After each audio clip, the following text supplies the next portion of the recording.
Hilary Duff is in Lizzie McGuire, and she's one of the girls that we're all waiting for to turn 18. She was 14 when we started the show. I was like 19. And they're like, okay, you guys are going to be making out in the scene.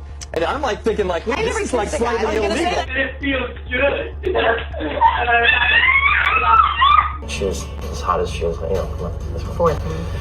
14, she was even hotter. I know the secrets your role models keep. Hashtag hidden cameras. She's saying that she could have him cancelled like that. So many of Ashton Kutcher's dark secrets are coming out. Mila Kunis is distancing herself, and now Diddy doesn't even want to be associated with this man. It is that bad. So let's get into it.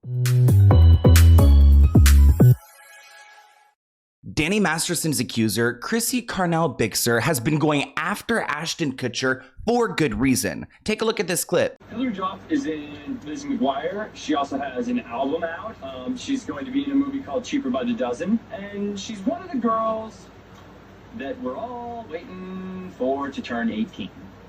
Along with the Olsen twins. Any 15-year-old. Double whammy, not the Olsen twins as well. And that is so weird that he is one of the guys in Hollywood who's a grown man waiting for these 15-year-olds to turn 18. So of course, Chrissy shared that clip, and she shared a few other we're gonna go through before we get into her statement about him. But he talked about Hilary in that clip back in 2003. Hilary was 15 when she appeared on his series Punk'd. He was 25 at the time. Hilary and Ashton actually knew of each other because they both starred in Cheaper by the Dozen. And Hilary played the family's youngest daughter, while Ashton played the boyfriend of her older sister. Like that right off the bat shows you he's playing an older role. She's playing a young role in this film because they have a big age gap. It's not supposed to work that way. Luckily, I mean, to my knowledge, Hilary was safe from Ashton, but we need to talk about Mila Kunis. We know that Ashton and Mila go way back, and there's actually a moment from the Rosie O'Donnell show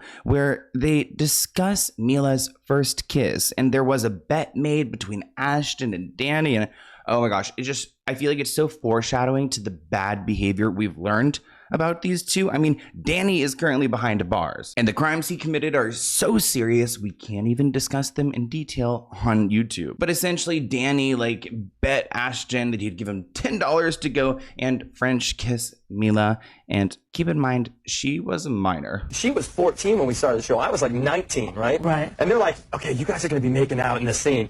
And I'm like thinking wait, this is like slightly illegal, That's right? probably your first kiss ever, right? It was my first kiss. What's someone bet you made with Danny about our first kiss? Let me tell you what happened. No, let me tell you what happened. Okay, I've never kissed a guy. So I was so, I mean, Ash was attractive, and I was a 14-year-old little girl, and I was extremely scared for my life. Oh, so weird. He's 19 and she's literally describing herself as a 14-year-old little girl. Sure. And he was very nice about it. He was like, oh, don't worry. So I was like, okay. Then Danny goes and goes, dude, I'll give you $10 if you French kiss her. What would he stick her tongue in my mouth or some? What? No. For $10. You're making it sound like it was really okay. Dan, we had a little side bet going. Yeah. Which was? It wasn't very as to whether or not you're kissing on the show with boyfriend and girlfriend. Yeah. You would use tongue, right, Rosie? I mean, it depends what kind of an actor you are, I guess. Absolutely, right? Yeah. I can confidently say I don't think there's any reason why there needs to be a tongue kiss on that 70s show. Let's be real. I also feel like this is kind of before media training really became intense, because they're just blabbing about a bunch of things. And we're talking about, a grown man kissing a 14-year-old girl who's actually terrified. I almost feel like this could be considered grooming in some capacity. My name is Mila Kunis, and I'm from That 70 Show, and you're watching In the Crease TV. Hi, I'm Ashton Kutcher. Okay, we've got the 14-year-old girl on a 20-year-old Ashton Kutcher's lap. This is so weird right off the bat. And I'm from That 70 Show TV. No, That 70 Show too. Yeah. And the reason I'm doing this is not because I think In the Crease is good, but because Jock told me Mila would sit on my lap and it feels good.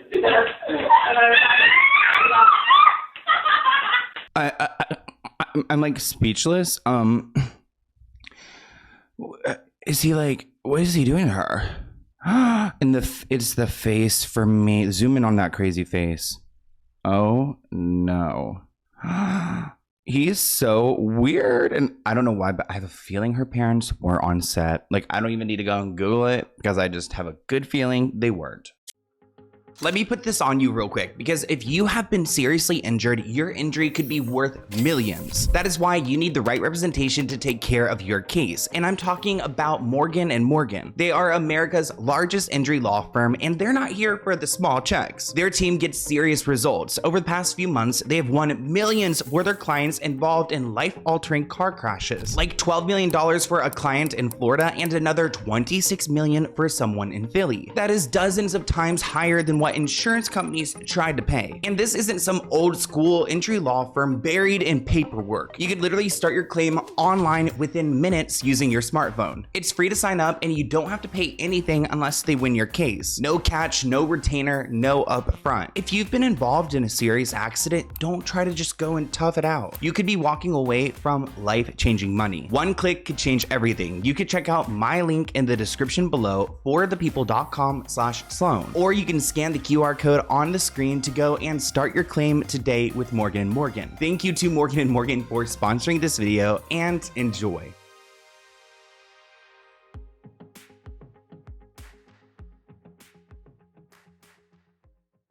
Not to take away from what's going on with Ashton Kutcher, I think I need a breather. So let's talk about Danny Masterson, because there's a moment where he and Mila are doing some press, and he is quoted saying, and I say verbatim, 14, she was even hotter then, if I'm allowed to say that. I didn't know. Yeah, and she was as hot as she was, come on, let's go. 14, she was even hotter. But I'm not allowed to say that. So have you guys learned a lot from this acting job? I mean, has it taught you a lot about acting, Hollywood, No. the whole thing? It taught me how to be friends with someone like me. Yeah. No. A bit. No, Danny, you're not allowed to say that. You're not allowed to say that. And why would you even think that? I mean, again, we're talking about someone who, is he a convicted felon?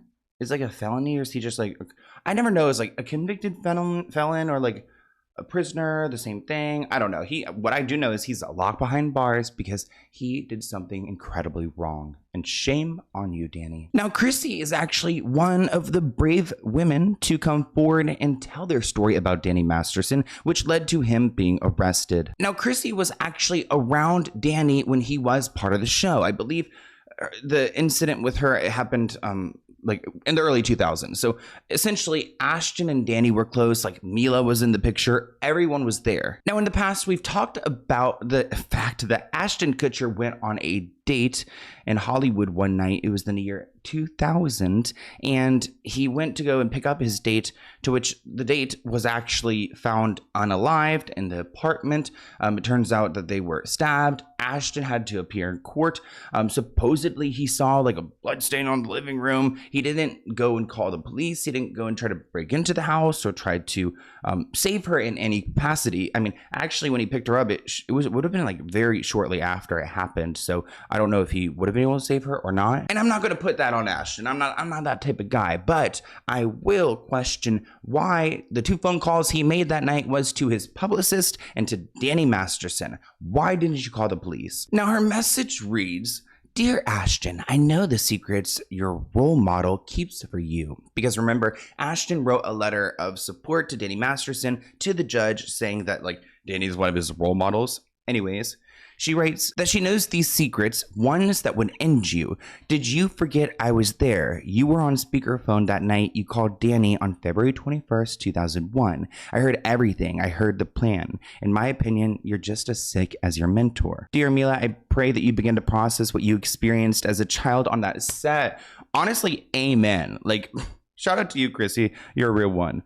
Your old interviews are very telling. I encourage everyone to watch them and decide for yourself. And those are some of the interviews that we just went through together. Go and look into these things before they are scrubbed from the internet. I also know what happened in Toronto and after. Question: if that's what you view as a normal relationship with a big brother figure, then I feel very sad for you. And I hope you consider getting into therapy.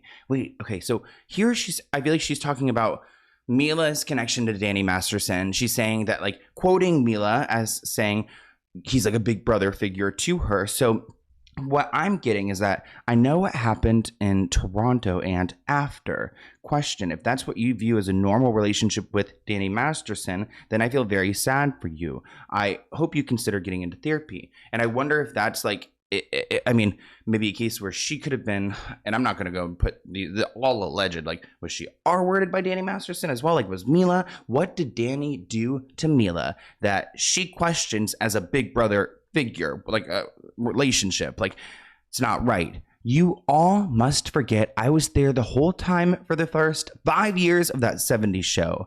I remember everything. If you thought Chrissy Bixler was done, she most certainly is not. Not only did she post this photo of that 70s show cast members at the Celebrity Center of, she also posted this to her story saying, y'all want to ask Ashton Kutcher if he remembers that orchestrated meeting between himself, January Jones, Laura Prepon, and me that took place in my, Danny Masterson's, living room in 1998. I know the secrets your role models keep. Hashtag hidden cameras. So I did wonder if Laura Prepon was going to say anything, because not only did she work with Danny Masterson, but she knew Chrissy because he was dating her at that time. But I noticed in 2021, Laura Prepon did an interview saying that she had left Scientology. And in that interview, she said, as a brand new mother, I was reflecting so much on my own upbringing and the way I was mothered. I was forced to look at a lot of things in my life that I wasn't looking at before. Here, Chrissy's trying to insinuate that there was a lot of shady stuff going on with the people she's mentioning. Now, Laura is someone who's part of the story, but I just don't think she wants to talk about that past trauma. We haven't really gotten any reporting, but honestly, kudos to her for getting out of that cult. But really, Chrissy's the one who's putting it all out there. And I think Ashton has like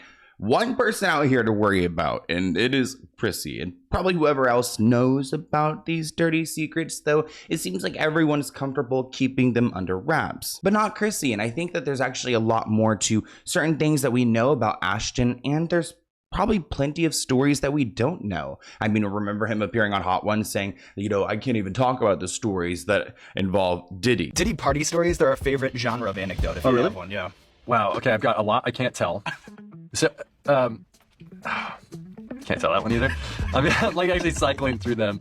There was one moment, so it's not really a party story, but our relationship was really bizarre. So it started over punked, because he was like, yo, you can't punk me. And I was like, I don't know what to tell you, everybody's on the table. He's like, not me, I'm off the table. And so that started our conversation.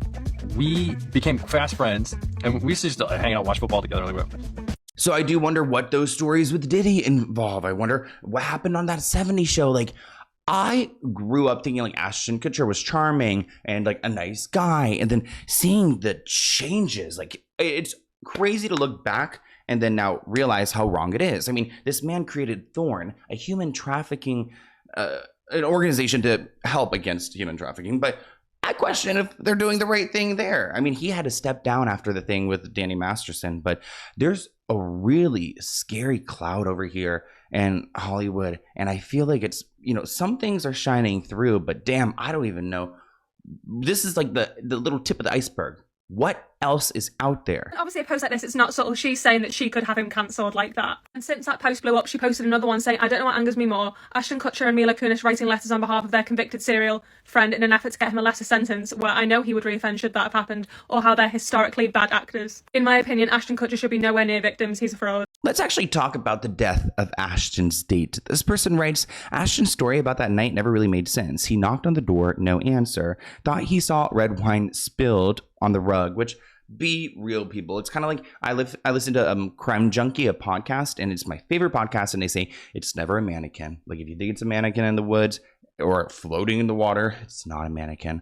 Oh, so eerie. He thought he saw this wine spilled and he thought it'd be best to leave. It just never made sense. Like, they talked on the phone.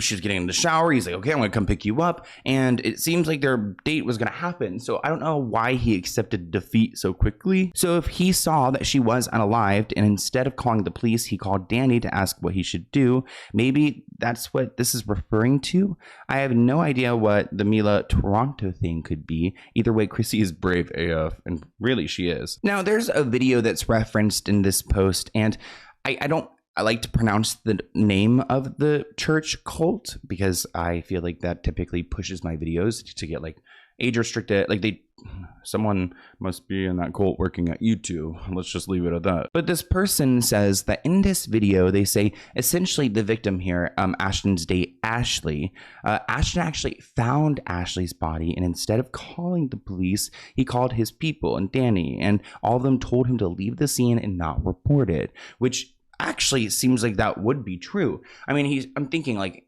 he's knocking on the door and then he is looking through the window. I mean, I have a feeling too, like, is the door locked? I mean, someone broke in to unalive her. This guy was eventually arrested, I believe. And like, so I don't know, does the criminal go and just lock the door on the way out? I don't know if they really have that courtesy. February 21st, 2001 is the night Ashley Ellerin was murdered. She was murdered by Michael Gargiulo, who was recently sentenced to death. But the way the statement in Chrissy's post was worded, people were thinking she was implying that Ashton had something to do with the murder. But I actually don't think that is what she meant at all after finding this YouTube video. 18 years after the murder, Ashton testified on the stand that he went to Ashley's house that night, knocked on the door, there was no answer. He peeked through the window, saw on the ground what he thought was wine stains, and he left. However, Aaron Smith11, who is a YouTuber and also appears to be friends with Chrissy Bixler, says that while Ashton has absolutely nothing to do with the murder, he claims that Ashton didn't just knock and leave that night. He claims that Ashton entered the property and actually saw Ashley's dead body. Ashton Kutcher was not he did not play a role in the death of Ashley Ellerin. What really happened is Ashton Kutcher showed up to the house to pick Ashley Ellerin up for her date. He opened the door. You could not see the body on the floor from the entryway to the house. He walked into the house. He looked over to the area where he saw her dead body lying on the floor. She was stabbed like 47 times, covered in blood, freaked out, left the house, and for about the next hour, sat in his car outside the house, calling various members of his team for advice on what the hell to do. Smith11 also claims that Ashton called Danny Masterson that night, which could be what Chrissy Bixler was referring to in her post. So essentially what we think happened here is that Ashton was fully aware what happened to Ashley, and then he decided to try to protect himself and his image and his career because he probably didn't want to be in the headlines the next day as the guy who stumbled across this scene and could have been like, maybe I guess like he could have been considered the person who did it, you know what I mean? Which I don't know how much evidence was there and behind, but probably not a good look for an A-list celebrity. But there's something so suspicious here. I feel unsettled. I mean, how do you guys feel? I feel like Ashton Kutcher kind of has some explaining to do. I mean, he's been pretty quiet. I did see he went to an event recently, so maybe he's trying to like lurk his way back into the limelight, but damn, I have my eye on you, and I want to hear what you guys think in the comments below. Let me know what you think, and I'll see you in a new one soon. Bye, guys.